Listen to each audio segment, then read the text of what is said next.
This is for Sabrina.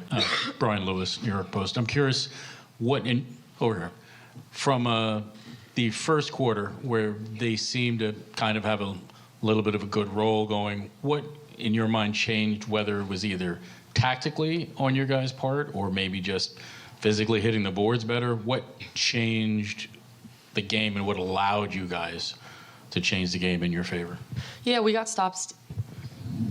We got stops defensively, and that was huge for us. The beginning of the first quarter, we were turning the ball over too much and just giving them easy layups.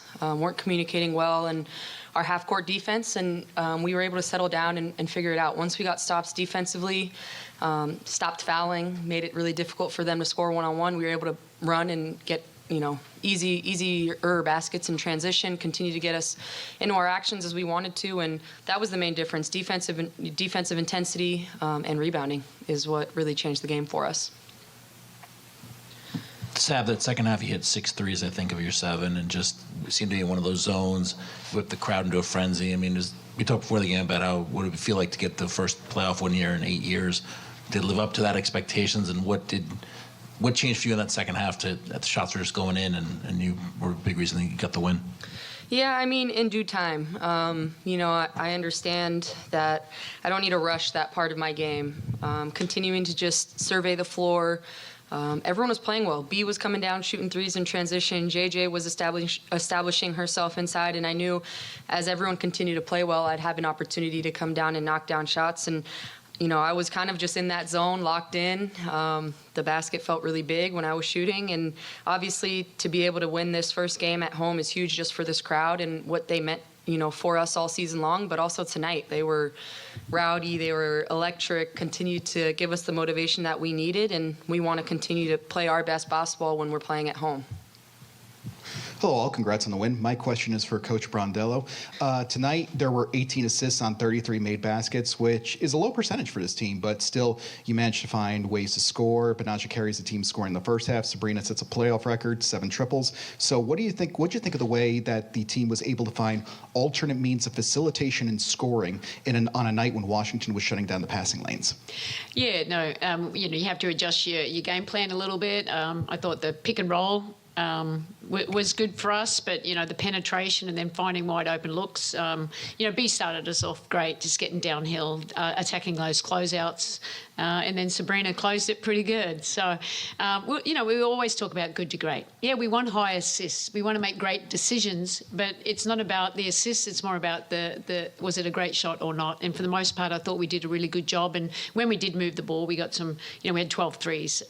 We got separation and got wide open looks. Appreciate your time and insight. Congrats on the win. Benajah, one for you, and Coach, one for you. You scored 25 in the playoff game in 2021. You were double figures multiple times in last year's playoffs. What is it, and how do you take yourself to another level when the lights are shining brightest here in this league? I mean, I don't know. It's just, this is what we're here for. This is what we do.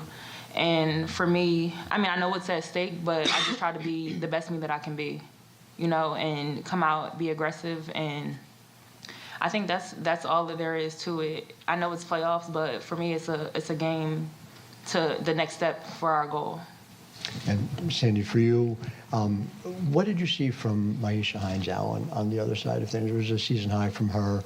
What allowed her to get to the basket as frequently as she did, and what were you seeing relative to what you've seen from her out of the first 4 games you guys played? Yeah, no, she was a hard guard for us today, and it's not that she was an afterthought. We did discuss her, and but she made some plays. She's a veteran player and got to the rim and made a 3. And just her activity, she's a tough physical player, and she got in positions where she got wide open looks. So, we have to tidy that up moving into game 2 and hopefully try and limit her effectiveness.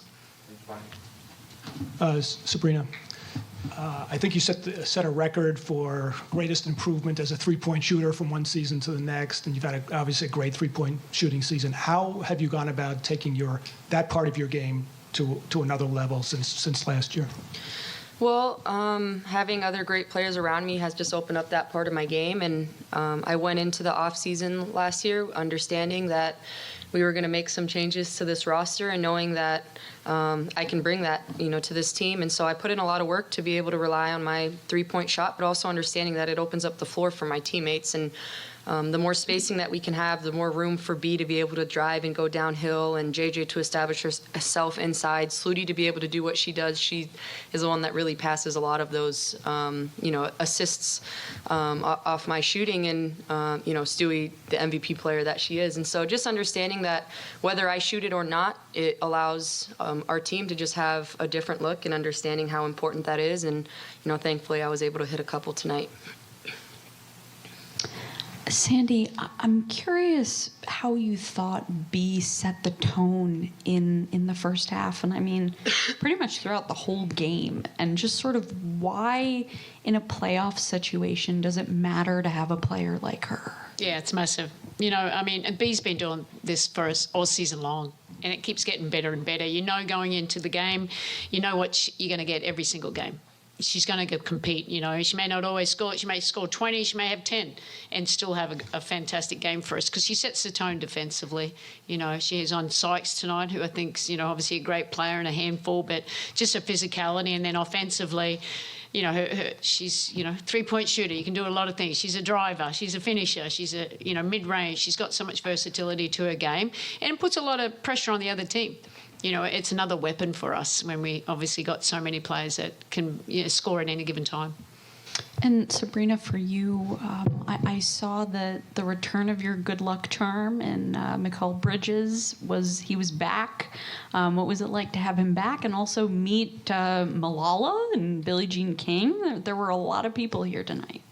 Yeah, super happy to have him back. Obviously, he had the opportunity to play with Team USA, which was amazing for him, and he did really well. But he's come all season long, from the beginning to where we're at now. He supported us, and obviously we're super thankful to have him and everyone else that showed up tonight. I mean, it just is a testament to this team and how we are an attraction, and bring people in to show the world, not only New York, that we are New York basketball, and we are those strong women that are going to come out and compete and try and bring a championship to New York City. And so super thankful for all the fans that showed up, and hopefully continue to show up throughout this series. Hey, Sab. Miles over here. Mm-hmm. Hey. With about 6.5 minutes left, the Mystics had cut the game down to 6 points, and then you hit those back-to-back threes, both of them coming off of high screens from Jonquel Jones in transition. JJ had freed you up for another one earlier in the fourth quarter too. What did you see going into this game that you knew that would be an area that you could possibly exploit on the Mystics with their aggressiveness?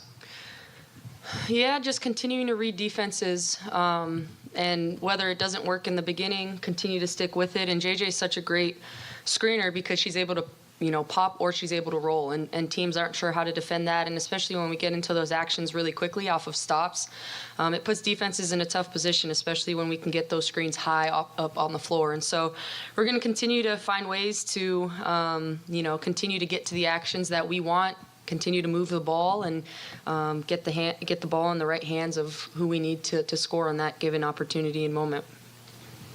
Hi, everybody. Congrats on the win. Question for Sabrina. It's clear that you get fired up and respond with big shots often after a call or a tough play.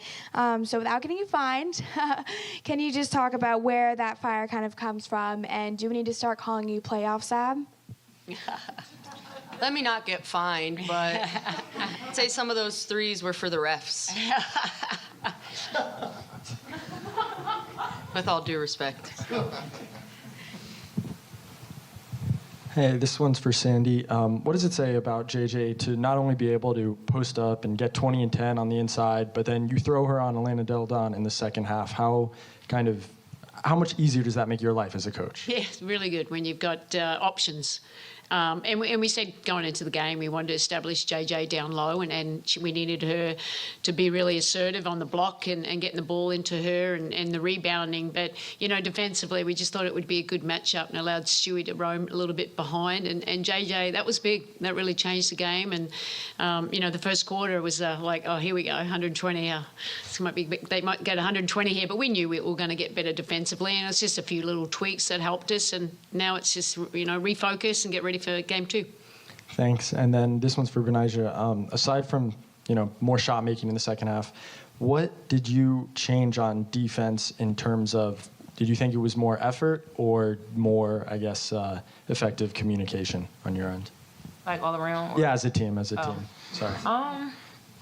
Yeah, I feel like we were on a string. Like we were really in the gaps, being able to help each other out, and we were able to get stops off of that, which fueled our offense, and just made us feel good. So I think that was the main thing, just making sure that we were helping each other out and just being as aggressive as we could. Hey, Coach.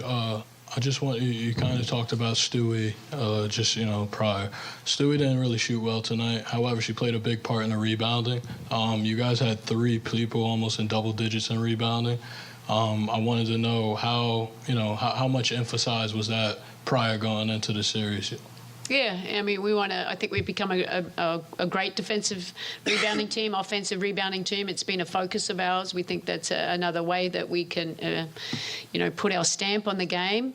And we got great rebounders. JJ double, and then Stewie. And yeah, Stewie didn't shoot the ball well, but her effectiveness was really helpful for us.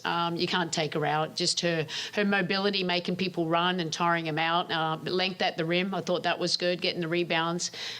She'll make those the next game, but she draws so much attention that it opens up for everybody else. And you look at a plus minus, and it's the highest for the game, and that's what we look at. You know what I mean? Just because she can have miss some shots, but you can do all the effort points, and that's what she did tonight. Hey, Coach, back here. Seems like in the first quarter, so we mentioned before, game's kind of hanging in the balance. Washington got off to a good start, but eventually JJ ended up with a double-double that we've gotten so used to seeing this season. Was there kind of like a sense of calm that you had, knowing that going into the rest of the game that she'll be up against a lot of small defenders on the Washington side, especially with Shakira not being able to play?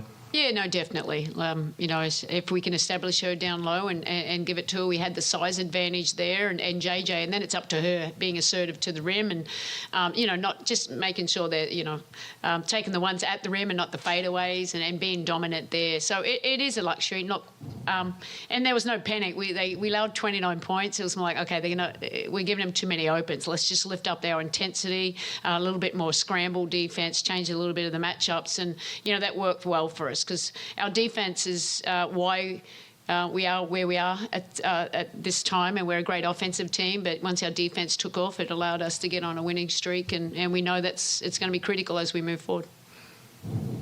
Coach right here, Leo Kaya with Fansided, right down the middle. Congrats on the win. You guys are 1-1 with the Mystics in the past 2 games. So how important is it to win the next game on Tuesday and close out this series in front of this crowd, given the role that they played tonight? It was just incredible atmosphere that they set for you guys. So how badly, obviously this is kind of a dumb question, but what are the keys to winning this series here at home in front of this Brooklyn crowd? Taking care of our home court. The crowd is fantastic. It was so loud. I was trying to do an interview on the TV. I could hardly understand what they were talking about. So, and that's our home court advantage there. We want to protect our home court. We don't want to go back to Washington. So we'll treat it as just a knockout game, because that's how important it is. It's the playoffs. So I don't have to get them up. They're already up. So it's more about just getting our preparation and making sure our mindset is where it needs to be. Hey, everybody. To end the first half, Sab, you took out the ball, but Nigel, you came over to maybe run a different play. What was the conversation there? And you ended up passing it out yourself, Sab. Oh, that was a long time ago. I can't remember either. Can you remember? I don't remember what the conversation was, and I don't know how to. Huh? I think your shoe was untied. She told her shoes were untied. Yeah. I would try and answer with some like BS, but I really don't. I'm so sorry. I have no idea. All good. But yeah, we talked about something. Hi, everybody. This one's for B. Towards the end of the half, Stewie had made that tip off the offensive rebound, and you were able to get the layup at the buzzer to end the half. Just in a game like this, just how valuable is it just to sort of have those swing plays that go your way to really have the crowd on full tilt heading into the second half? Yeah, plays like that give us momentum. It just gives us good energy, something to feed off of. And being able to have that play go into the half, knowing we did something well and feel good coming out, it just fuels us. We have time for one more on Zoom. Alexa? Hi, Sabrina. Between you referenced in the interview post game how it was fresh in your mind how the Mystics kind of waved you off the court in the end of the regular season game, and then you also referenced making those threes for the refs. So I'm just curious, where does that edge from you come from, and do you feel like you thrive when you're you or the team, I guess, is quote unquote disrespected? Yeah, I mean, it's all of us understanding what that felt like last game, losing on a buzzer at our home court, and understanding what we had to do adjustment-wise to not allow that to happen. And playoff basketball is different. It's 0-0 for everyone, and we have to take care of business and not let these opportunities pass us by when we do have home court advantage. So we understood, the pressure that we put on ourselves to want to be the absolute best every single game, and none of us forgot what that felt like after last game, and we took that with a chip on our shoulder coming into this game. Great. Thanks, everyone. Thank you.